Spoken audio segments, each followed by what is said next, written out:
Hi there. I'm Claudia Hosky from Fed Insider, and on behalf of the George Washington University Center for Excellence in Public Leadership and ServiceNow, I'm pleased to welcome you to today's webinar, IT Modernization, Turning Buzzwords into Action. Please type your questions and comments into the Q&A pod. If we don't get to them during today's webinar, we'll share them with our speakers so they can follow up. Also, take note of the Resources tab on the left side of your screen to download today's slides and some additional materials. We offer live captioning for all of our webinars. To follow along with us today, use the hyperlink under the Live Captioning or Cart tab above the slides. We'll have the full transcript available in the next day or two. And to earn training credit for today's webinar, you'll need to answer all polling questions throughout. And now, let me turn over the reins to our moderator, Jonathan Album, Federal CTO at ServiceNow, to begin today's discussion. Take it away, Jonathan. Thank you, Claudia. Good afternoon, everybody. I feel really fortunate to be today's moderator. Prior to joining ServiceNow, I worked in the federal government for many years as a Chief Information Officer. And throughout my federal career, my teams and I always seem to be on a mission to update and modernize IT systems in our agencies. We wanted to decommission legacy systems, and ultimately our goal was to digitally transform our agencies. And from initiatives like Cloud First to data center consolidation to today's Zero Trust, there's always a lot of buzzwords and activities around these IT modernization topics. There are more GAO reports than there's room to list. Both the executive branch and Congress have continually, across administrations, across parties, emphasized the importance of modernization. And just recently, two senators introduced a new bill called the Legacy IT Reduction Act that would require agencies to create an inventory of their legacy systems, create modernization plans, and task the Office of Management and Budget to issue guidance, including defining exactly what a legacy system is. That can be a confusing conversation sometimes. So today, we have three great experts, two of which are recent Fed 100 winners, with us to share thoughts on this topic. And together, we're going to discuss the factors that impede efforts to modernize IT systems in government. We're going to try and identify the quantifiable benefits to overhauling outdated legacy systems. We're going to define the modernization opportunities that became really clear to all of us during the pandemic. And then lastly, we're going to evaluate the impact of modernization on customer experiences. So I want to begin by having our panelists introduce themselves. So as I call your name, please share a little bit of your background and the kinds of work you're doing relative to IP modernization today. Let's begin with Hilary Ingraham. Thanks so much. Hi, everyone. My name is Hilary Ingraham. I am the Director of the Refugee Processing Center for the Department of State's Bureau of Population, Refugees, and Migration. So I am a humanitarian and a refugee person. I have over 20 years of experience in that field, both in terms of the government and non-governmental positions. So you may be wondering, why in the world is she on this panel today? But what I have been doing is currently I lead the Refugee Processing Center, which provides all the IT and operational support for the U.S. Refugee Admissions Program. And I work with a team of fantastic IT professionals. And over the past few years, we have replaced our 20-year legacy case management system for processing refugees with a new cloud-based system that's used by all of our partners around the world. We're leveraging State Department Secure Cloud Platform, which has been part of state's overall modernization efforts. So look forward to talking to you about my experience there. Thank you. Thank you, Hilary. Next, I'd like to have Dr. Camille T. Jones introduce herself. Good afternoon and good day, good people. Like you said, I'm Dr. Camille Jones, and I too have, thinking about it, over 2 decades of experience out here. Ages you a little bit, but I began my career in the consulting world coming from the ranks of IBM and Deloitte. My first position outside of graduation was with SAIC, and I joined the ranks of the Navy ERP project and worked with a lot of SAP Brace modules. I spent over a decade with DoD and then migrated over to the Department of Commerce and the U.S. Census Bureau, where I was brought on as the first business transformation officer of the Bureau. And with there, we were looking to modernize how we do things, how to capitalize on the rich history that exists in government practices, but provide a welcome mat for us to step into the new age of how things are going to need to be done. So I've introduced a great deal of automation processes, retiring a number of legacy systems, and most recently I've introduced AI and blockchain technology at Census so that we have a better chance of capturing on-the-moment incidents and events that occur that require immediate attention in the forms of occupational health on the job. So in my role as the Assistant Division Chief, I oversee our safety, workers' compensation, personal property and torts claim, as well as our occupational health unit and employee assistance program. But there is a delay in how we can respond to the customer's needs, those customers being internal and external. And I felt like there was something we could do about that. So I participated in attending some industry days and just finding out what was out there. Because I feel like even in my seat as a federal employee, I have a diligence to be innovative, to maximize and be a good steward of taxpayer dollars. And I know that the way to do that is by embracing new age and new wave modernized technology to get the job done. So I'm so excited to be here with my fellow colleagues, and I'm looking forward to a great and in-depth conversation of the way forward moving today. Well, thank you, Camille. And I referenced two Fed 100 winners at the beginning. Both Camille and Hilary were Fed 100 winners this year. And, you know, as we listen to your comments and experience today, to the audience, just recognize we're talking to some of the top leaders in the federal government. That is not to exclude our next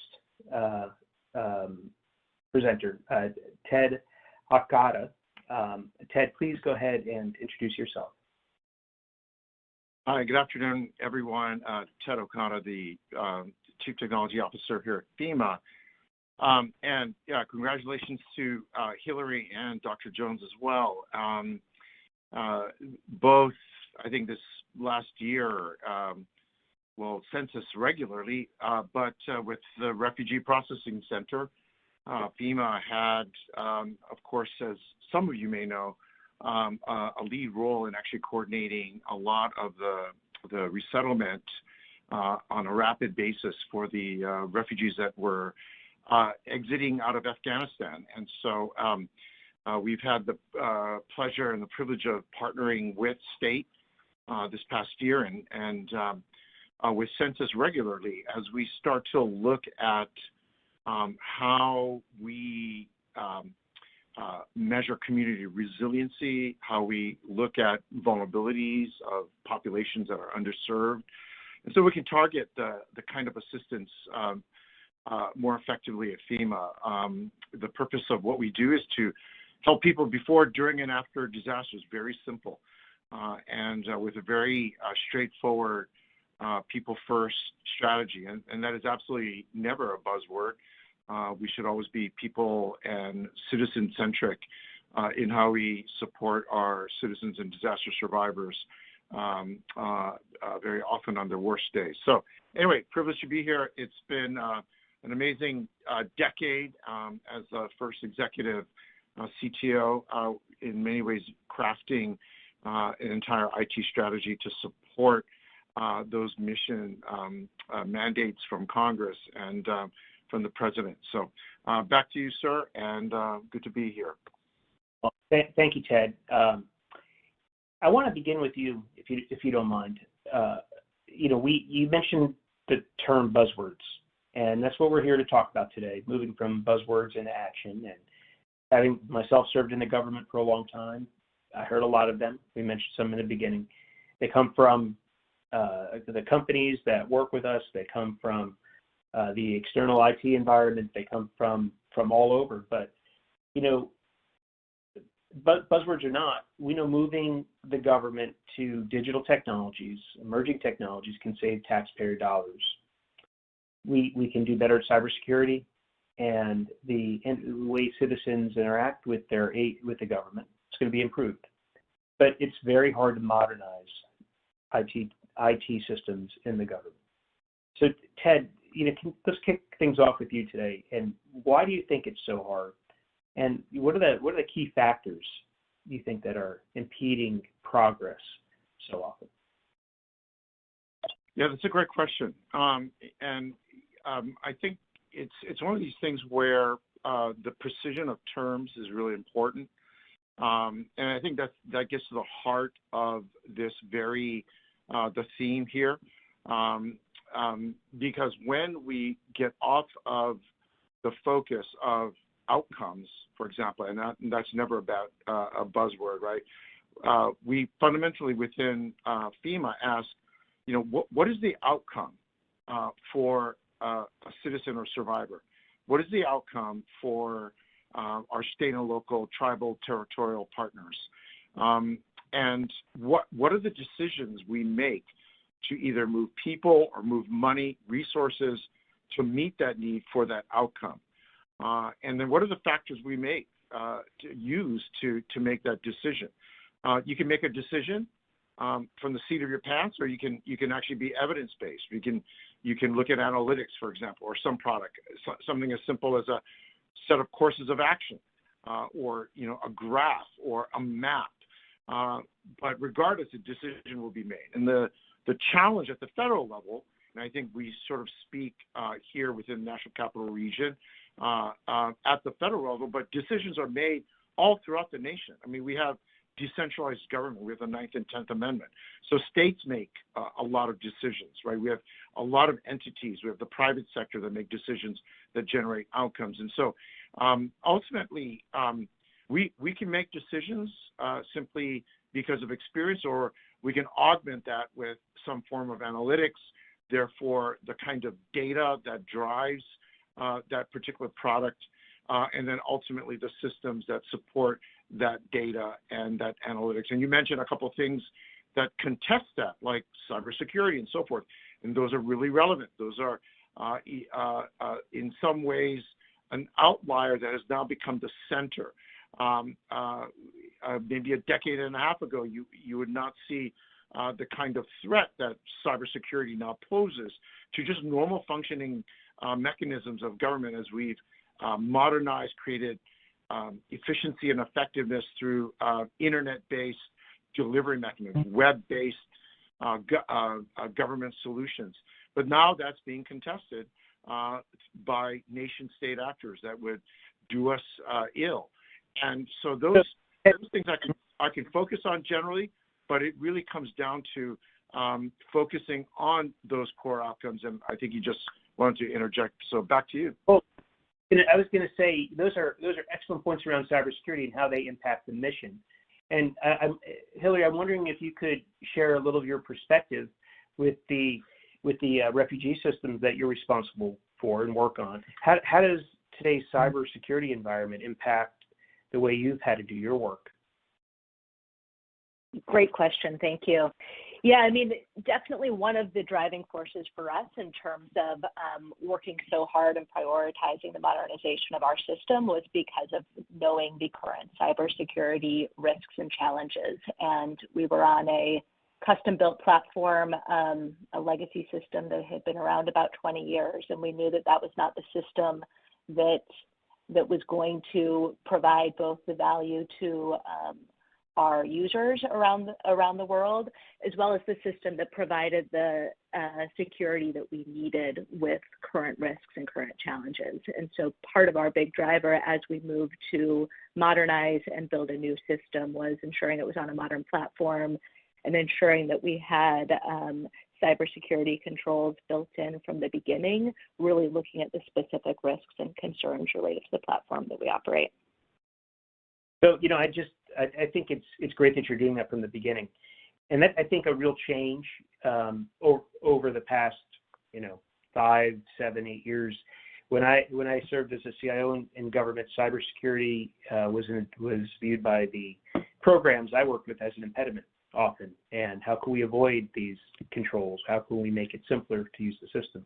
And it's somewhere, in the middle now, or at least there's a recognition as you were just describing. These controls are very important, and they impact your ability to deliver. So I appreciate your comments there. Camille, from your point of view and your role at Census Bureau, are there human factors that may impact our ability to modernize? I think so. And at Census, the good thing about us is that we are recognizing when those shortcomings arise. You will always have the benefit of having those agencies who are luckily to retain talent for an extended period of time, that institutional knowledge.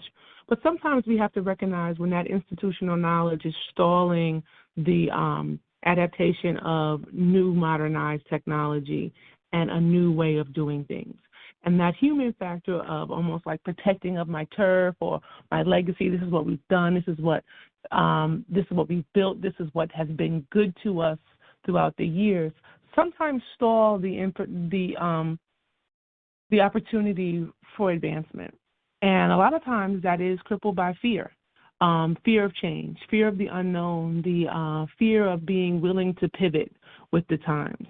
But I will say at Census, we've done a great deal with trying to push past that. I think it was the pandemic that helped us a great deal to really accelerate cloud adoption. And that pace continues to be slow, but we understand it's critical to the modernization of federal practice if we are to keep up with modern day times.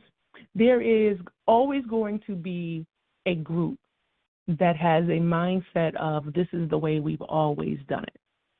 And there has to be someone who recognizes that factor, that this is the way we've always done it mindset will prevent you and your agency from really advancing and enhancing your capabilities. And it will also stall others from wanting to join in with you. I tell people all the time, don't be Blockbuster. There was an opportunity where Blockbuster was the absolutely cutest guy at the block, hottest kid in town, just where everybody wanted to be every Saturday night. We even went as far as to pay $7 for Twizzlers. And then this not so cool kid nobody really knew about came over to Blockbuster and said, hey, I think if we come together, we could make something big happen. And that not so cool kid was Netflix. And Blockbuster says, nah, nobody will ever want you. They'll always want me. Everybody will always want to be kind and rewind. And ask yourself today, how many of you have entered a Blockbuster? And that's an important analogy to carry with you into these meetings, especially those of you who sit at the tables of influence and the tables where you can stimulate and influence change, that ask individuals, do they want to be Blockbuster? If not, come along, because it's going to take human participation to advance and enhance where we go next. That will be able to tell the next chapter of government technology implementation. Camille, that's really an inspiring story. You think about, I don't want to be Blockbuster. I think there's only one Blockbuster left in the entire country, somewhere. Yeah, I think it's in Minnesota. But it's holding on. It's holding on. So, but great point. You have to take some risk personally to change. It's not necessarily easy to do it, but you mentioned it, and Hilary, I want to pivot to you on this. You mentioned, Camille, the pandemic and the fact that it forced a lot of change on all of us in so many aspects of our lives, but certainly the way we interact with technology and how we interact with systems. So now we're thinking about how people interact with their government. So, Hilary, while the pandemic spurred adoption of new technologies, legacy migrations and the mission, always offers room for new innovations. Speaking about your programs at the State Department, Hilary, are there mission imperatives that are also driving new technologies? 100%. I mean, it comes down to the mission, right? And the technologies need to support the mission that we're doing if they're going to be the technologies that will be used and will be important for the critical work of government. And so on our side, I mean, first and foremost, using modern technology needs to and should allow us to be able to adapt to changing program objectives. We need to be able to deliver, and the use of modern technologies and modern platform needs to help us be able to do that. And that's been critical for us in terms of new policy, new programs, being able to adapt to them quickly and be able to have the IT capability to respond fast. Ted mentioned earlier the work that both FEMA and State Department has done, and Department of Homeland Security more broadly has done as it relates to responding to Afghans and the Afghan evacuation, and then the resettlement of over 70,000 Afghans off U.S. military bases to resettlement communities throughout the country. And one of the ways that we were able to respond that quickly was the use of cloud technology, the use of cloud platforms that were already in place, and being able to make changes to those platforms to be able to support the processing, the work that needed to be done at each of the bases, and then the resettlement of Afghans to local communities throughout the country. And I'm confident that if we didn't have modern technologies in place that we could adapt quickly and deliver quickly, we would not have been able to respond to that emergency with the pace and the scale that we did. Well, a great example, and I know that the State Department used a lot of cloud platforms, a lot of low-code platforms to quickly create applications and capabilities. They were able to move very quickly, both during the Afghan resettlement you're describing, but also in the early days of COVID. So there's some really great stories in State Department about exactly what you shared. Ted, in one of our prep calls, you spoke, about how technology really is essential to FEMA's mission. And I liked how you framed it before. This is the worst day of people's lives, perhaps, and they need someone there to help them. And that's the mission. You stated it so eloquently. Can you talk to us a little bit about the way technology makes that support possible? Yeah, I'm going to comment second on what Hilary said, because that triggered a thought around that. But I think at the bottom line, we're in a people business, within the government, and whether something's in a sudden onset disaster happened, or whether you're just you're experiencing a census surveyor, right, or an internal stakeholder utilizing census data or partnering with the State Department. We're really people first and people centric, and that's been an important theme for our administrator, who's been leading the charge on a people first. And so an implication of that concept is in the new White House order, for example, on customer experience. It doesn't matter what our websites do, whether we like sort of the design of the system. The only individual that really matters is the opinion of a disaster survivor or citizen in the case of FEMA. In other words, how we manage our call centers or our systems, our intake. What is that experience actually like for that citizen? So I think what has happened, particularly because of COVID, is sort of flip the script towards not what we think or not what either government staff or the contractors think about the system in their evaluation or system design. Design matters.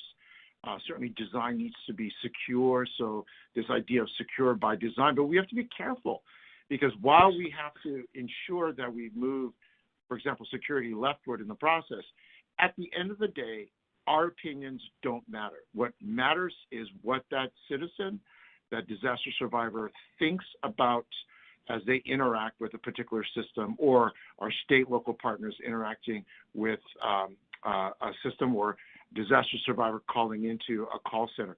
That is what ultimately matters.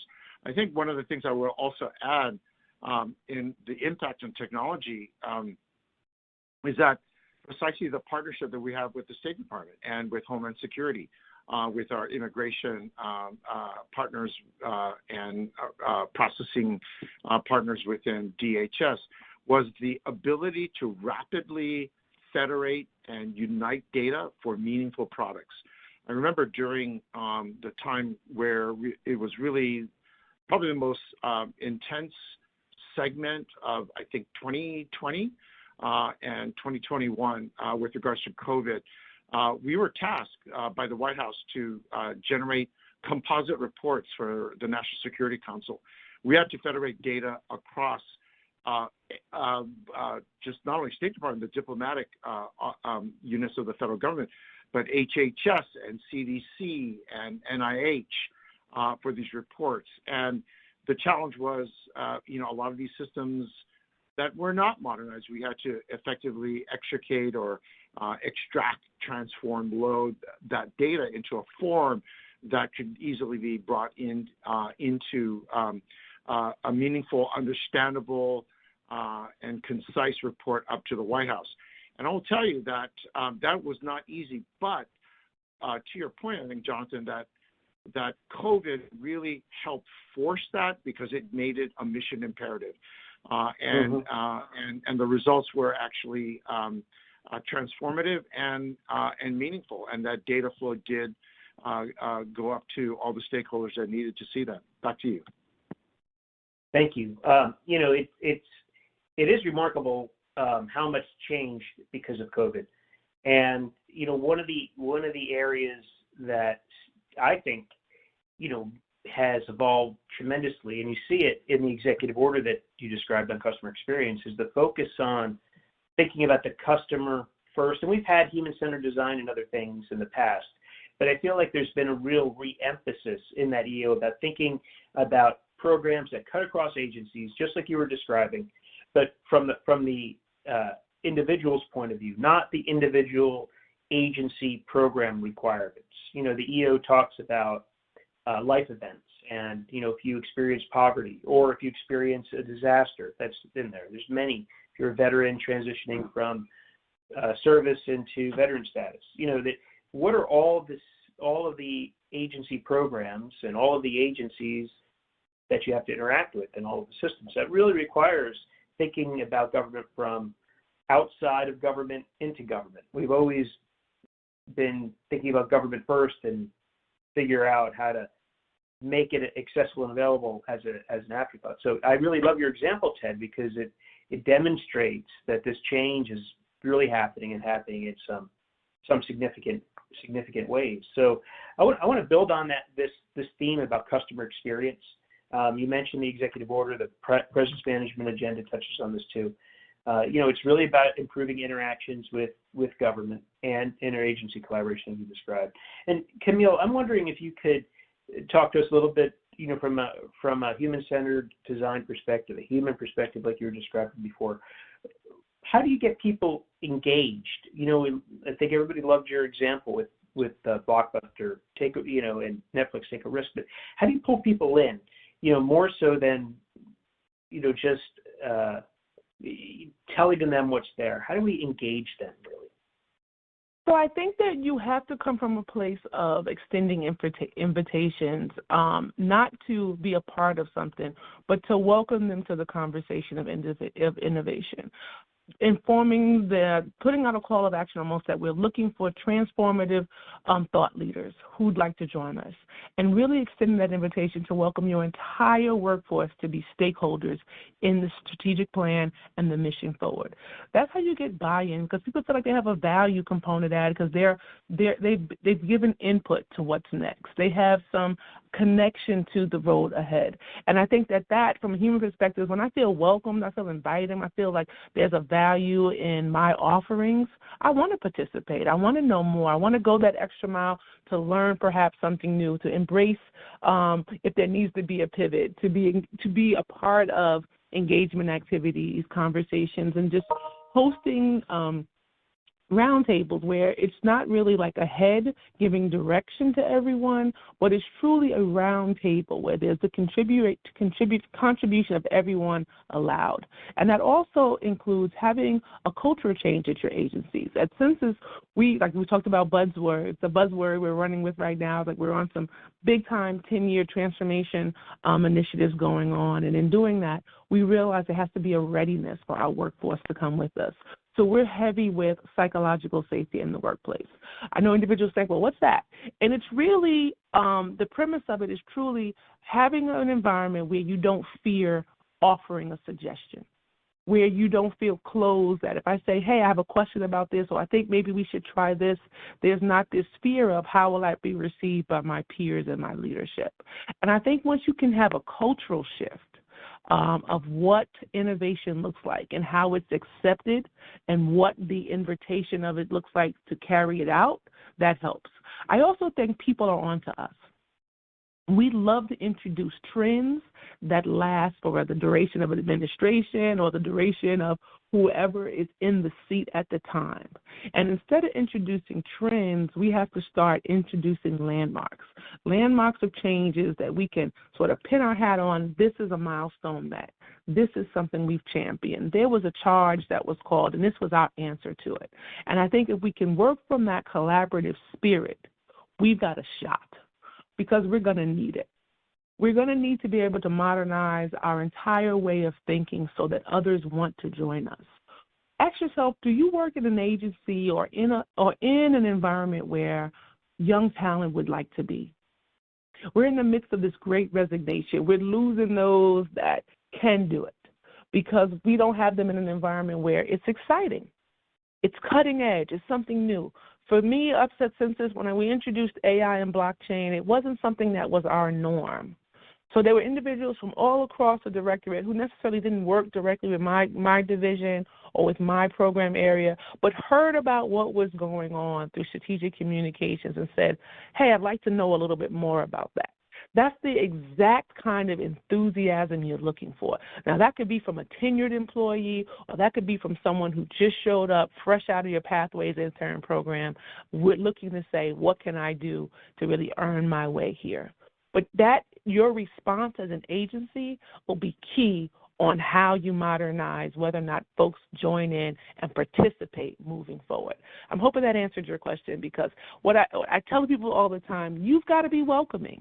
And we're not always welcoming, and that's the key barrier to how we're going to be able to be that forefront next level in chapters to come. More than answered my question. You actually, validated one of the values that we talk about at ServiceNow, this idea of creating belonging, which is what I think you're describing.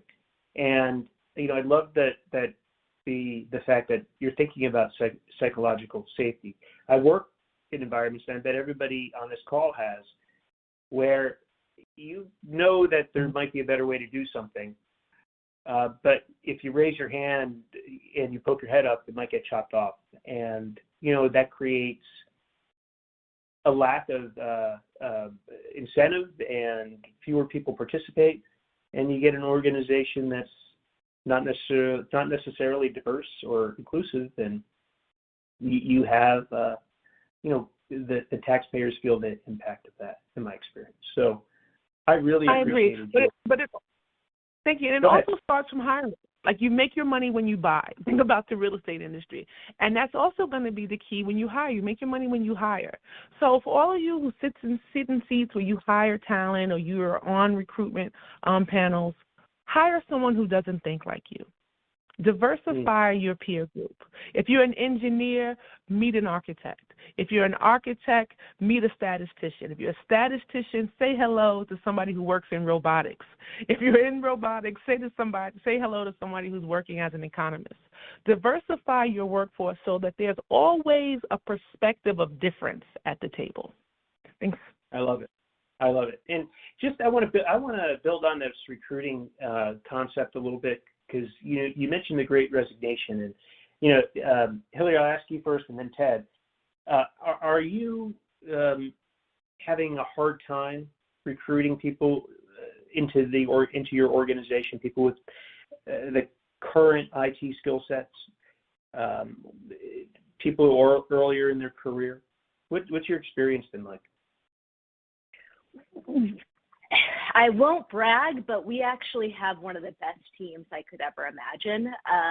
And yes, I mean, it's been a little bit harder in terms of recruiting some technical talent and some unique skill sets, but we are such a strong mission organization, and we are really able to draw people in and give people next steps within the organization due to the strong frankly, love of the mission and love of working on these issues. And so, yes, it's been a little bit more challenging, but we continue to be able to get really good talent. And I think part of that is also the excitement of modernizing and the excitement of change and the excitement of a culture that we at least try really hard to promote, which is similar to what Camille was talking about, and valuing different views, valuing disagreements and differences, and actually changing our minds and changing what we put in system based on feedback that we get from our customers.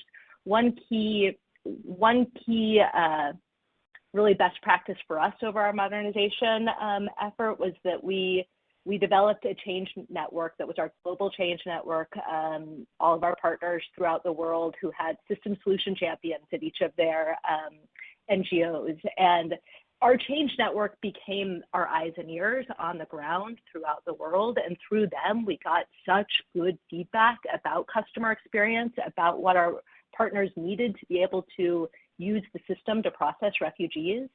And we both listened and then actually made changes based on that feedback. And I think it's both creating a culture that listens and then a culture that puts our mouth where our money is in terms of actually making change based on what our customers are telling us and building that confidence with the user base so that they want to continue to give us feedback and be honest and direct with us where we've gotten things right and where we haven't, and then being willing to fail, adapt, and shift and move forward. So I know I shifted a little bit in terms of your initial question, but I think part of the reason we've been able to retain such strong talent is the culture that we have and the culture, it sounds like, some of my other co-panelists have been able to create at their organizations. Excellent. And I think the idea that you're giving people modern technologies to work with is, an important part of your success. People want to use technologies that work like they use at home. Nobody wants to take a step backwards, in their work life, technology perspective. And Ted, I just want to get your perspective on this topic, and then I also want to ask you about the ways that FEMA is evaluating customer experience. Okay, great question. Very concrete. Wow, hard to improve on Dr. Jones and Hilary's responses. I mean, I've been a pretty long champion of the idea of psychological safety ever since, I read Julia Rosowski's article and when they studied Google and some of the performant teams. And, my favorite go-to quote has been Colin Powell, who, once said, the minute, and I'm paraphrasing, the minute your staff stop bringing their problems to you is the minute you have stopped leading them. And really that's, to me, the essence of psychological safety within teams. So the idea is broadly that I look at small structures, small teams. If we create a culture where every manager and their team is immersed in that environment where trust is the coin of the realm, that folks are able to bring their problems to you, and you're able to solve the problems, right? So problem solving is really key for all managers. And then the sort of the mission and the vision drives itself. I'm with Hilary on this one. I mean, the mission of FEMA is such a noble mission, as is resettling refugees and being a diplomat, right? I can think of few others. I know that across the federal spectrum, we have this incredible privilege to serve the nation and our citizens, and every really mission set is in fact noble. And I think the challenge, I think, to your specific question about, and I think it was like either metrics or Jonathan, you can just repeat that again. How I think I just lost Locke a little bit. Can you please repeat that again? Sorry. Yeah. How do you measure that customer experience? Or right. That's right. Well, I mean, the whole world of evaluation, you think of Donald Kirkpatrick, is a well-known science, right? So I'm not going to necessarily go into sort of the tactics of evaluation or how we look at, knowledge practice indicators or KPPs or KPAs, knowledge, practice, attitudes, or that kind of science, but rather that I think to Dr. Jones's concept of are we actually creating concrete milestones that are achievable, and that is tied to performance. And I think the idea of how you create metrics for customer experience, either through survey instruments or et cetera. I mean, that again, that's well known, and how we scientifically use best practice in evaluation. Again, going back to sort of the father of evaluation, Kirkpatrick. Those are legitimate, but I think I want to come back to what Dr. Jones mentioned in terms of, these concrete milestones that kind of help inspire a group. I think one of the questions that I just saw in the chat was about whether recruiting is either better with the young or old. I don't think it makes a difference. I once read an article that some of the most successful startups in the nation were founded, or the most successful founders for technology startups are those in their 60s. I think it's really, I think what Hilary said, an innovative mindset driven by the mission. And quite frankly, there isn't a mission in the government that's not honorable and inspiring if one approaches it that way.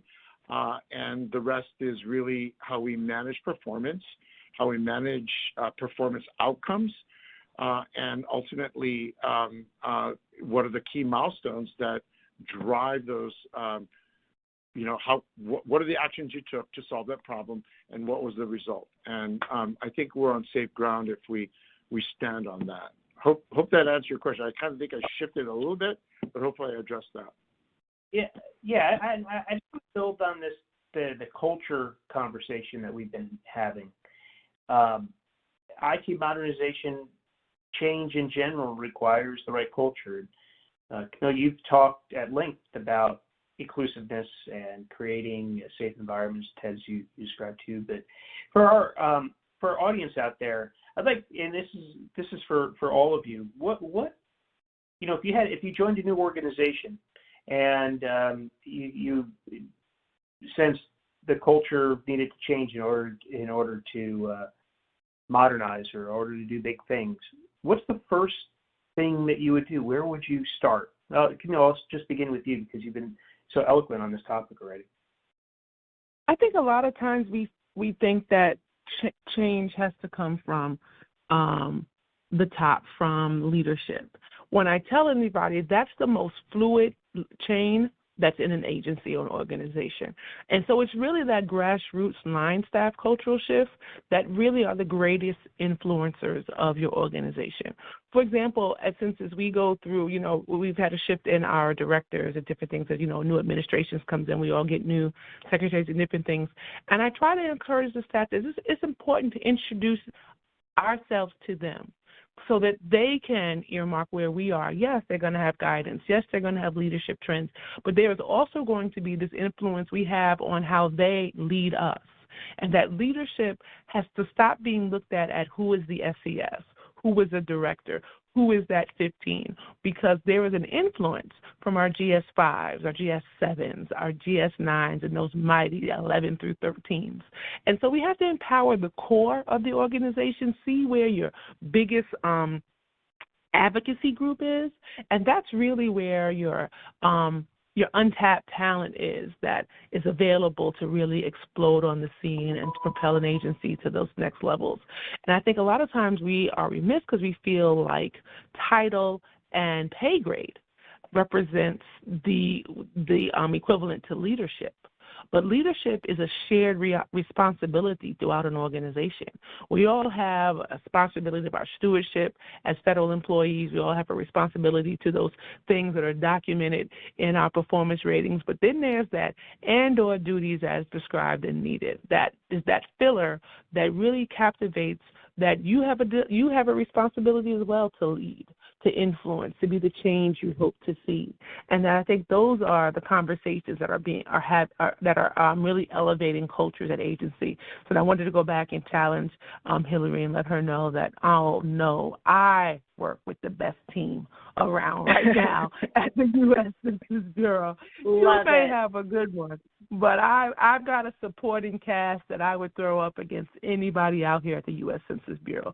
Absolutely dynamic place to work with a group of people that's dedication to the public has been one that, again, I spent time at DOD, which I will always consider family and home, but there is a spirit at the U.S. Census Bureau that I'm hoping grows contagious to other agencies when it comes to service delivery, consideration of your external customers, and a grace given to your internal peers.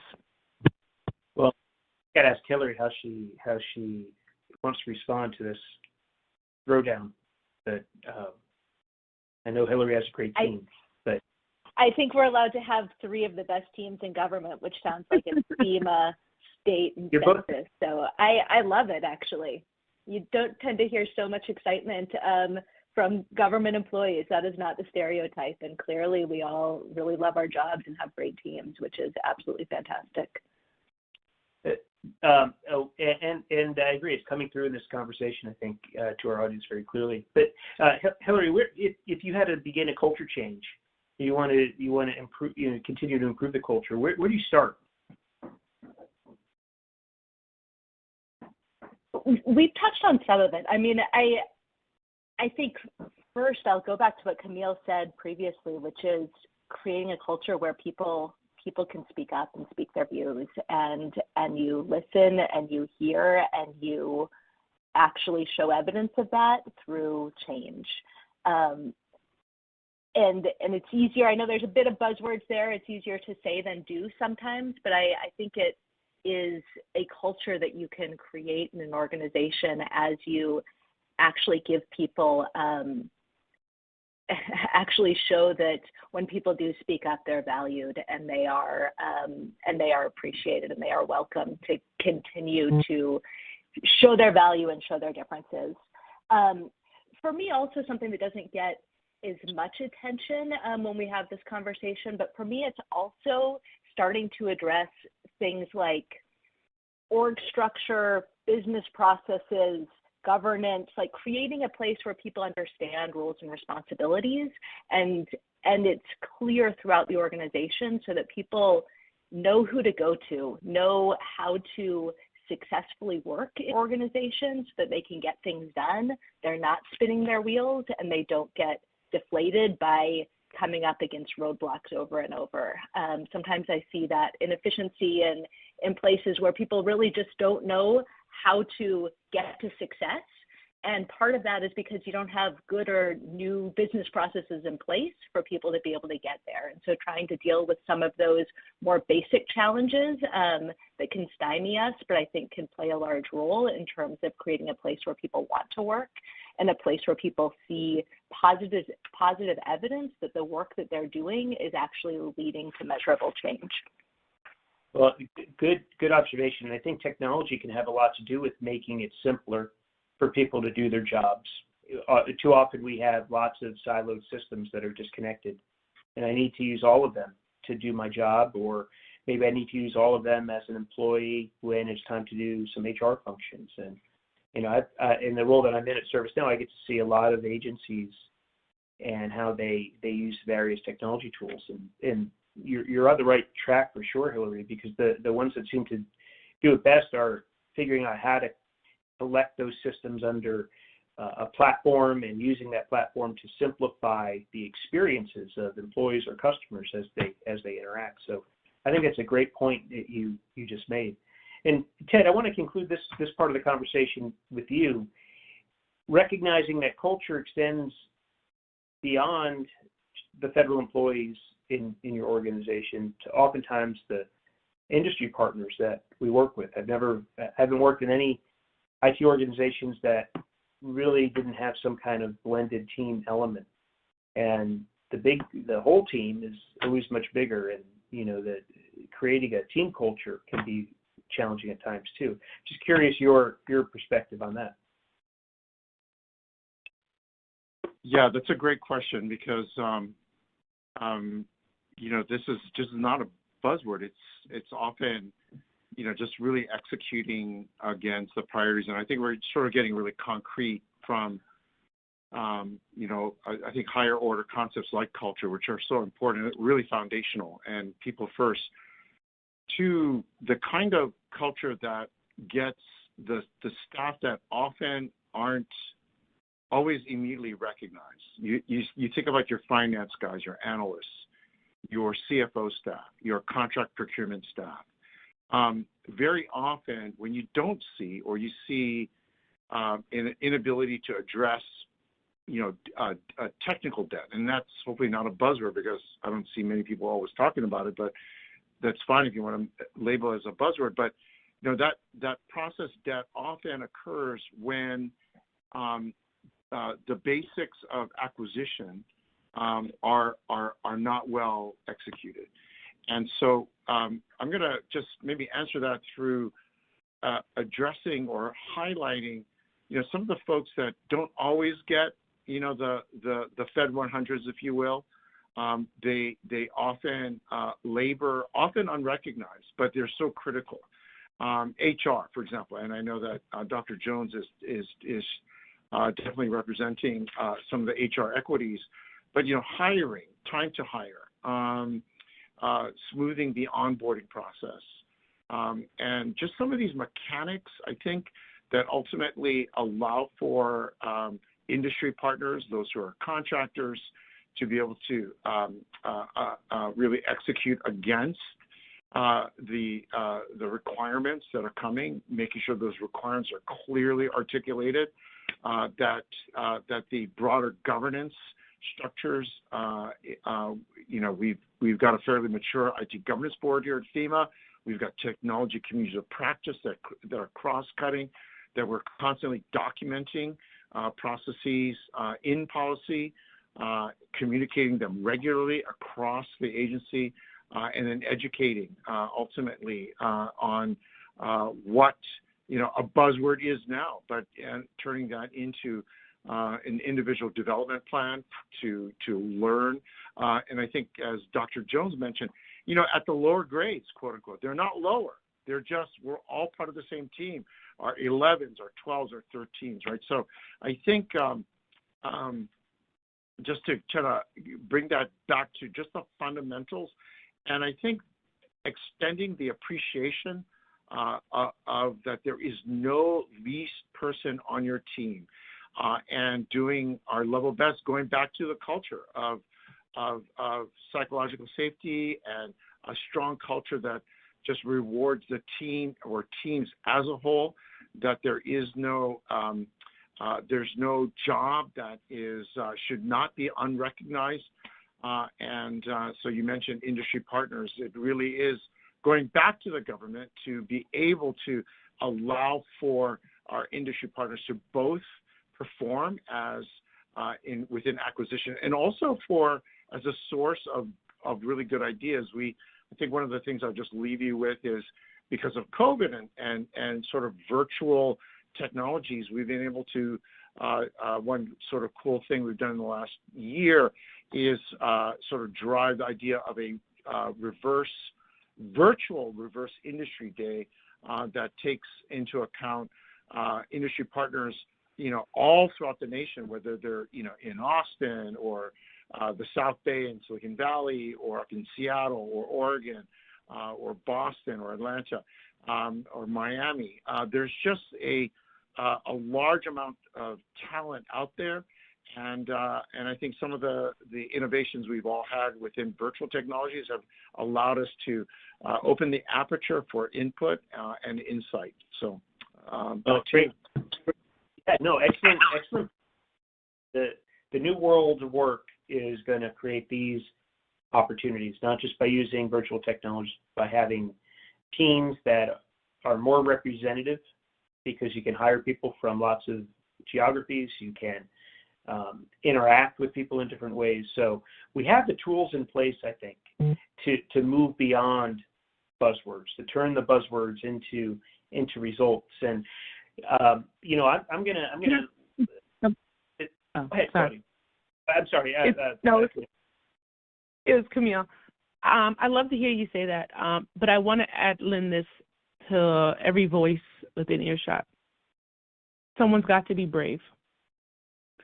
Sometimes we fear being first. Sometimes it's not easy to be at the front of the line. And I want to challenge you to say, it's okay. Someone's got to be brave. Someone's got to take a look at something new and say, let's give this a shot. Somebody's got to be willing to try on. You got to be comfortable. Failure is a part of success. If this doesn't work, what did we learn from it? What did we learn from it that can propel us the next effort? Someone's got to be brave in the sense that they are willing to take risks. And I know somebody's got to be brave to be willing to have an agile approach. No meetings about the meeting for the meeting, decision-making time. Partner with your industry colleagues.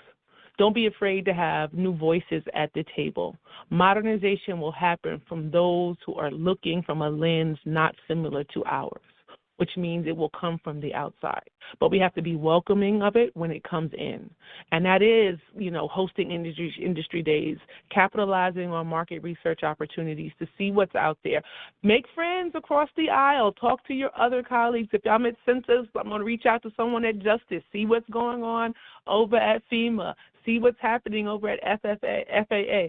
What are other agencies doing that's propelling them to success?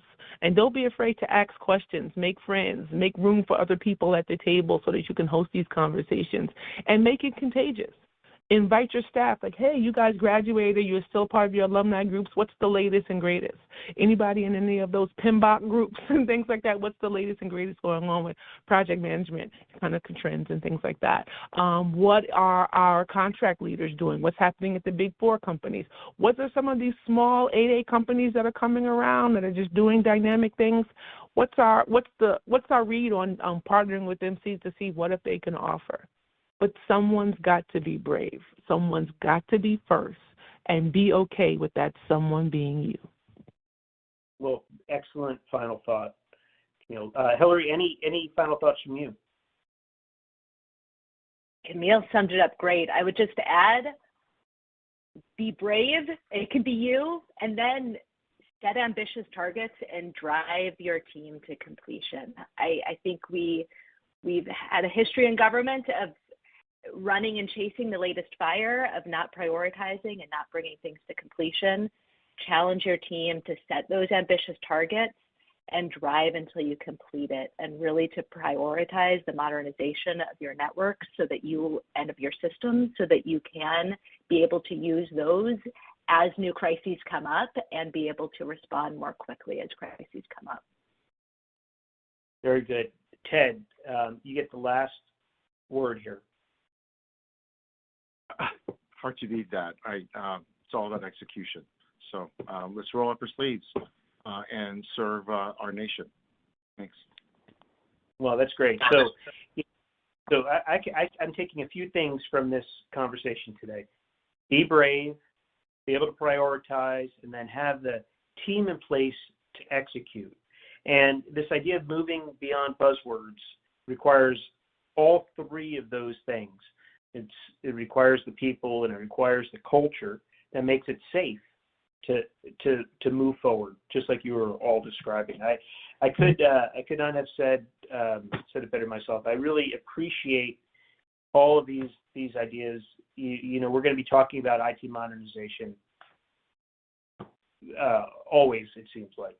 And I think there are great ideas today on how to build our teams and to move forward. It's a more complicated environment today than it was yesterday, and certainly a few years ago. So it gave us some great advice and ideas on how to be successful in the world that we live in now. So Camille and Ted and Hilary, thank you for all the work that you do and for being here today. You really made this a great discussion.